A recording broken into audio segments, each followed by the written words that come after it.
अस्सलाम वालेकुम बच्चों, आज हम ब्रिज कोर्स जमात पंजुम मज़मून माहौल का मुताला इसके 8वें दिन की सरगर्मी हल करेंगे, जिसमें आइए मश्क करें। सवाल नंबर 1, पानी साफ़ और ख़ालिस नज़र आता है मगर फिर भी वो पानी पीने के लायक नहीं, इसकी क्या वजह है, लिखिए। जवाब लिखना है इसका। नुकसानदा खुर्दबीनी जानदार पानी में हो सकते हैं, लेकिन ये खुर्दबीनी जानदार हमारी आँखों से नज़र नहीं आते। सवाल नंबर 2, क्या करेंगे आप? पानी में शक्कर फ़ौरन हल हो जाए, इसके लिए आप क्या करेंगे? जवाब, पानी में शक्कर फ़ौरन हल हो जाए, इसके लिए शक्कर को पीसकर सफ़ूफ यानी पाउडर बनाकर पानी में हल करेंगे। दूसरा सवाल है, रवा और साबूदाना दोनों एक थैली में हो तो इनको अलग अलग किस तरह करेंगे? जवाब लिखेंगे इसका।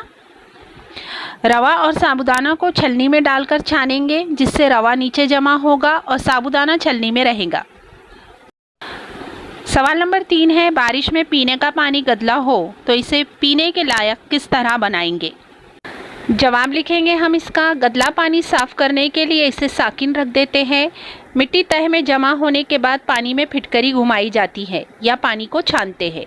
इस तरह गदला पानी पीने के लायक बनता है। सवाल नंबर 3, जदुल मुकम्मल करें। पत्थर, शक्कर, लकड़ी, पेन, कील, नमक और तेल। अब यहाँ पर हमें पानी में हल होने वाली अशिया लिखना है। पानी में हल होने वाली अशिया है शक्कर और नमक। पानी की तह में बैठने वाली अशिया है पत्थर, कील और पेन। और पानी में तैरने वाली अशिया है लकड़ी और तेल। सवाल नंबर 4 है, क्या होगा अगर राजू गदला पानी पी ले? जवाब लिखेंगे हम इसका। राजू अगर गदला पानी पी ले तो वो बीमार हो सकता है, क्योंकि गदले पानी में बीमारी के जरासीम हो सकते हैं। दूसरा सवाल है, सीमा ने पानी में तेल और खड़ी शक्कर यानी मिश्री की डली डाल दी। जवाब लिखेंगे। तो पानी में खड़ी शक्कर हल हो जाएंगी और तेल पानी पर तैरता हुआ दिखाई देगा।